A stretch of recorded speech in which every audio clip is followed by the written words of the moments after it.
Good morning, sir. Good morning, children. बस बस Thank you, sir.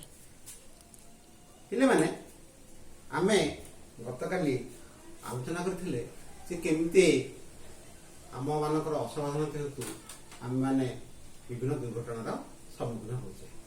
କ'ଣ ପିଲାମାନେ କାଲି ସବୁ ଆଲୋଚନା କରିଥିଲେ କୋଉ କୋଉ ଦୁର୍ଘଟଣା ହେଉଛି ଅସାବଧାନତା ହେତୁ? ଯେମିତିକି ହାତ ପଡ଼ିଯିବା, ହଁ ରାସ୍ତାରେ ଦୁର୍ଘଟଣା ହେବା, ପରିବା କାଟିଲେ ହାତ କଟିଯିବା, ହଁ ଏମିତି। କାଲି ତ ଆମେ ସେସବୁ ଅସାବଧାନତା ବିଷୟରେ ଆଲୋଚନା କରିଥିଲେ, କିନ୍ତୁ ଆଜିର ପରିପ୍ରେକ୍ଷୀରେ ମୁଁ ଆଉ ଗୋଟେ ଅସାବଧାନତା ବିଷୟରେ କହିବି, ଯୋଉଟା ମୁଁ ନିଶ୍ଚୟ ତମକୁ ଜଣାଇବାକୁ ଚାହିଁବି ଏବଂ ତମେ ସେ କଥା ମାନିକି ଚଳିବ। ତାହା ହେଲା ବର୍ତ୍ତମାନ ଯୋଉ କରୋନା ମହାମାରୀ ଆସିଛି, ସେଥିପାଇଁ ମଧ୍ୟ ଆମେ କିଛି ସାବଧାନତା ଅବଲମ୍ବନ କରିବା।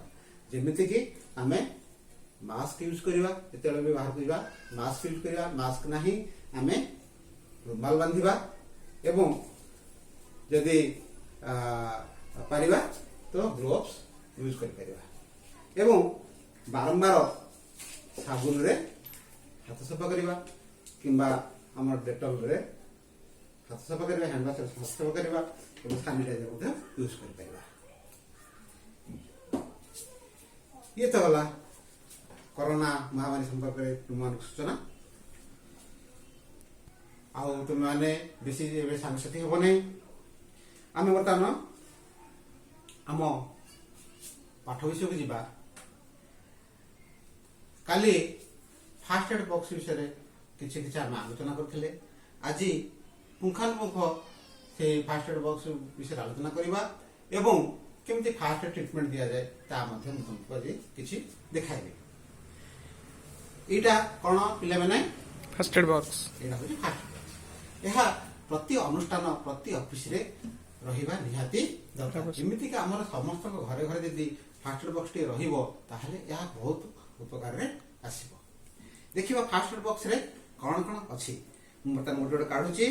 ପିଲାମାନେ ବର୍ତ୍ତମାନ କହିଲ ଏଇଟା କ'ଣ? ତୁଳା। ତୁଳା। ଏ ତୁଳାରେ କ'ଣ ହୁଏ ପିଲାମାନେ? ଘା ସଫା କରାଯାଏ, ଖଣ୍ଡିଆ ହେଇଗଲେ ତାକୁ ସଫା କରାଯାଏ। ହଁ। ଏଇଟା ଗଜ କରନା। ଏଇଟା ଗଜ କପଡ଼ା। ଗଜ କପଡ଼ା କ'ଣ କରାଯାଏ? ଖଣ୍ଡିଆ ହେଇଗଲେ ତାକୁ ଡାକ୍ତର ମାନେ ତୁଳା ଦେଇ ବ୍ୟାଣ୍ଡେଜ କରନ୍ତି। ଆଉ ରକ୍ତ ବୋହିବ ନାହିଁ, ରକ୍ତ ବନ୍ଦ ହେଇଯିବ। ଆଉ ତୁମେ ତ ଜାଣିଛ ସବୁ। ଆଉ କ'ଣ କହିବି? ଆଚ୍ଛା କହିଲ ପିଲାମାନେ ଏଇଟା କ'ଣ? ଗଜ କପଡ଼ା। ଗଜ କପଡ଼ା ଗୁଡ଼େଇବା ପାଇଁ ଟେପଟା ଲଗାନ୍ତି କିମ୍ବା ବିଭିନ୍ନ ଆଡେସିଭ ଟେପ୍ ଅଛି ନାଇଁ, ବେଶୀ ଜୋରେ କ୍ଷତି ହେଇଥିଲେ ଟେପ୍ ଲଗାନ୍ତି। ଆଚ୍ଛା ଆଉ ଗୋଟେ ଏଇଟା ହଉଛି ବ୍ଲେଡ ହେଲା। ଯଦି କିଛି ଚମ ବାହାରି ଯାଇଥାଏ ସେ ଚମକୁ କାଟିଦେବା ଏବଂ ଆଉ ଗୋଟେ ଗଛ କନା କାଟିବା ପାଇଁ ଆମେ କତୁରୀ ରଖିପାରିବା। ଆଉ କ'ଣ ରଖିପାରିବା ଆମେ? ଏଇଟା ବି, ଏଇଟା କ'ଣ? ଥର୍ମୋମିଟର। ଥର୍ମୋମିଟର। ଥର୍ମୋମିଟର କ'ଣ ପାଇଁ ରଖାଯାଏ? ଜ୍ୱର ମାପିବା ପାଇଁ। ଜ୍ୱର ମାପିବା ପାଇଁ। ତେଣୁ ଆମେ ଏତେ ସବୁ ଜିନିଷ ନିହାତି ଗୋଟେ ଫାର୍ଷ୍ଟ ଏଡ୍ ବକ୍ସରେ ରଖିବା। ଏଇଟା ହଉଛି ତମର ବେଟାଡିନ୍ ଲୋସନ।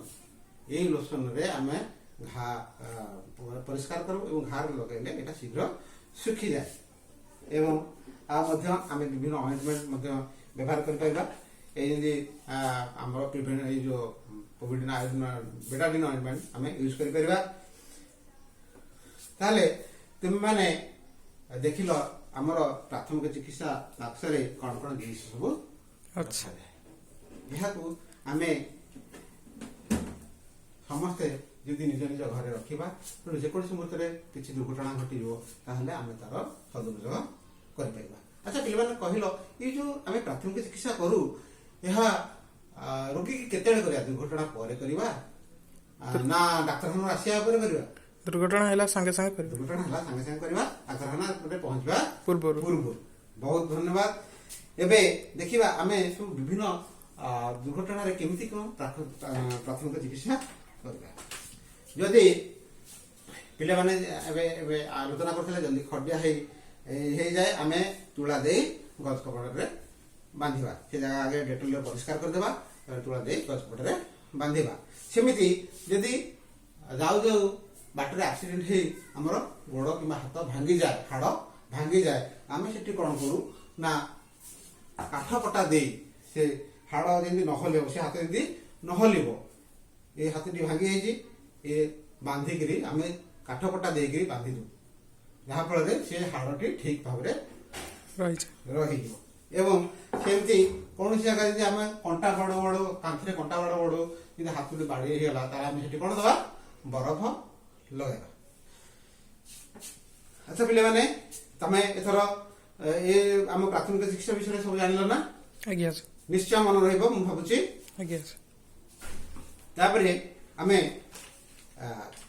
ମୁଁ ତମକୁ କିଛି ପ୍ରଶ୍ନ ପଚାରିବି ତମେ ତାର ଉତ୍ତର ଦେବ ବୋଲି ମୁଁ ଭାବୁଛି। ଏଇଟା କ'ଣ? Traffic light. ଏଇଟା ଟ୍ରାଫିକ ଲାଇଟ୍। ଏଥିରେ କ'ଣ କ'ଣ କୋଉ କୋଉ ରଙ୍ଗ ବ୍ୟବହାର କରାହଉଛି? ନାଲି ରଙ୍ଗ, ହଳଦୀ ରଙ୍ଗ, ସବୁଜ ରଙ୍ଗ। ସବୁଜ ରଙ୍ଗ। ଏବଂ କୋଉଟା କୋଉ କୋଉ ରଙ୍ଗରେ କ'ଣ ଆମେ କାଲି ଆଲୋଚନା କରିଥିଲେ।